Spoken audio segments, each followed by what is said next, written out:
అధికార యంత్రాంగం లోతట్టు ప్రాంతాల ప్రజలను సురక్షిత ప్రాంతాలకు తరలిస్తున్నారు. రాజన్న సిరిసిల్ల జిల్లా గంభీరావుపేట మండలం లింగన్నపేట గ్రామ శివారులో వరదల్లో చిక్కుకున్న ప్రవీణ్ అనే వ్యక్తిని ఎన్డీఆర్ఎఫ్ బృందం సురక్షితంగా ఒడ్డుకు చేర్చింది. ఈ సహాయక చర్యలను జిల్లా కలెక్టర్ సందీప్ కుమార్ షా మరియు ఎస్పీ మహేష్ బి గీతే దగ్గరుండి పర్యవేక్షించారు.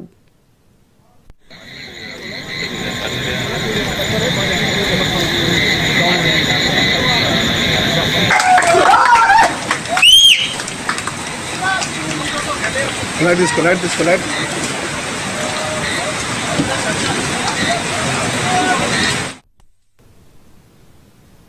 ఎగువ ప్రాంతాల నుంచి భారీ వరద ప్రవాహం కొనసాగుతుండటంతో రాజన్న సిరిసిల్ల జిల్లాలోని మిడ్ మానేరు ప్రాజెక్టులోకి భారీగా నీరు వచ్చి చేరుతోంది. ప్రాజెక్టు పూర్తిస్థాయి సామర్థ్యం చేరుకుంటున్న నేపథ్యంలో అధికారులు 17 గేట్లను ఎత్తివేసి నీటిని దిగువకు విడుదల చేస్తున్నారు. జిల్లాలో భారీ వర్షాల కారణంగా పాఠశాలలు, కళాశాలలకు సెలవు ప్రకటించారు.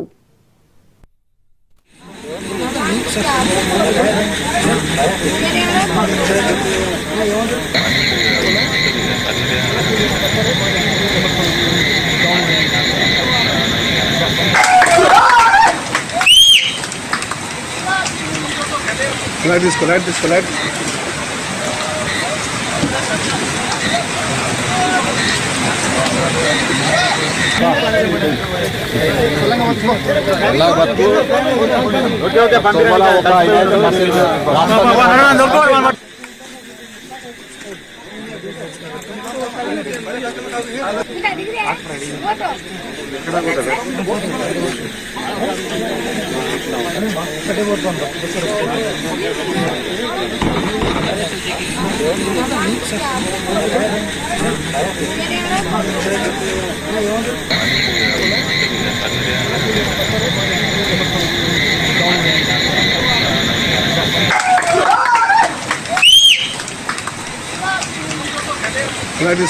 Light.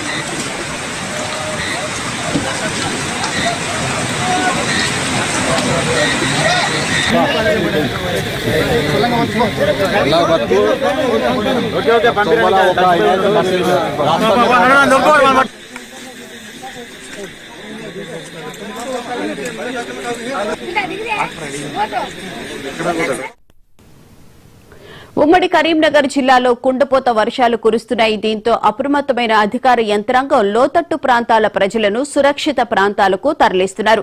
రాజన్న సిరిసిల్ల జిల్లా గంభీరావుపేట మండలం లింగన్నపేట గ్రామ శివారులో వరదల్లో చిక్కుకున్న ప్రవీణ్ అనే వ్యక్తిని ఎన్డీఆర్ఎఫ్ బృందం సురక్షితంగా ఒడ్డుకు చేర్చింది. ఈ సహాయక చర్యలను జిల్లా కలెక్టర్ సందీప్ కుమార్ ఝా మరియు ఎస్పీ మహేష్ బి గీతే దగ్గరుండి పర్యవేక్షించారు. ఇక ఎగువ ప్రాంతాల నుంచి భారీ వరద ప్రవాహం కొనసాగుతూ ఉండటంతో రాజన్న సిరిసిల్ల జిల్లాలోని మిడ్ మానేరు ప్రాజెక్టులోకి భారీగా నీరు వచ్చి చేరుతోంది.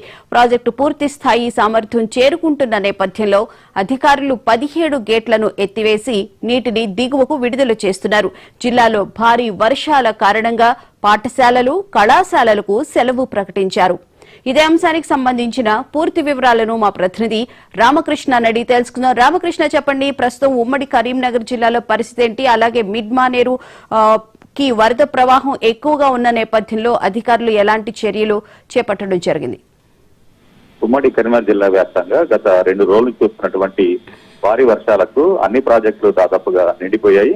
ఇటు ఎల్ఎండి ప్రాజెక్టులో కూడా 24 టీఎంస్ లకు గాను ఇప్పటికే 15 టీఎంస్ ల నీరు చేరింది. ఇక భారీ ఏదైతే దాదాపుగా 50,000కు పైగా క్యూసెక్ల ఏదైతే ఇన్ఫ్లో వస్తుంది, ఇటు ఎల్లంపల్లి ప్రాజెక్ట్ లో కూడా అటు భారీ వరద నీరు వచ్చి చేరుతున్నటువంటి క్రమంలో ఇప్పటికే కొన్ని గేట్లు విప్పి దిగువకు నీటి విడుదల జరిగింది. మరోవైపు మిడ్ మానేరులో కూడా అక్కడ పూర్తి స్థాయి నీటి మట్టం చేరుకోవడం కూడా అక్కడ 17 గేట్లు ఎత్తి కూడా దిగువకు నీటిని వదులుతున్నారు. మొత్తంగా దిగువ ప్రాంతంలో ఉన్నటువంటి ప్రజలు మాత్రం ఇప్పటికే అధికారులు హెచ్చరించడం జరిగింది. అక్కడికి వెళ్లేటువంటి పశువుల కాపర్లు కూడా ఎవరు అటువైపు రాకూడదు, అదేవిధంగా ప్రజలు లోతట్టు ప్రాంతాల ప్రజలు కూడా అప్రమత్తంగా ఉండాలని చెప్పేసి కూడా నీటిపారుదల శాఖ అధికారులు అయితే హెచ్చరించడం జరిగింది. ఇక మరోవైపు నిన్న రాజన్న సిరిసిల్ల జిల్లా గంభీరావుపేట దగ్గర చిక్కుకున్నటువంటి 5గురి కోసం అయితే ఇప్పటికైతే తీవ్ర ప్రయత్నాలు జరుగుతున్నాయని వాళ్ళు రెస్క్యూ చేసి బయటకు తీసుకొచ్చేందుకు కూడా ఇప్పటికే జిల్లా కలెక్టర్ అదేవిధంగా ఎస్పీ అక్కడే ఉండి బయటకు తీసుకొచ్చేందుకు తగిన ఏర్పాట్లు కూడా చేస్తున్నారు. అయితే వారిని బోట్ల ద్వారా తీసుకురావటమా లేకపోతే హెలికాప్టర్ ద్వారా తీసుకురావటం అనేటువంటి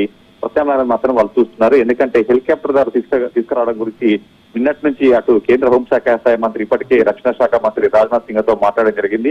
ఆయన కూడా అక్కడ హకీంపేటలో ఉన్నటువంటి వైమానిక తెలిసినటువంటి ఒక హెలికాప్టర్ ను పంపించేందుకు అక్కడ ఆదేశాలు కూడా జారీ చేయడం అయింది. అయితే ఇటు కేంద్ర ప్రభుత్వం నుంచి ఏదైతే వైమానిక దళకు సంబంధించినటువంటి హెలికాప్టర్ రావడానికి కానీ రాష్ట్ర ప్రభుత్వం నుంచి రావాల్సినటువంటి ఏదైతే విమానంగా హెలికాప్టర్ కానీ రెండు కూడా రావడానికి కూడా వాతావరణం అనుకూలించడంతో ఈ ప్రస్తుతానికైతే అక్కడికి చేరుకోలేకపోతున్నాయి. అయితే హెలికాప్టర్ నుంచి కాకపోయినా కూడా బోట్ల ద్వారా వారిని తీసుకొచ్చేందుకు కూడా ఒక ఏర్పాటును అయితే చేయడం జరుగుతుంది. Right, thank you Ramakrishna.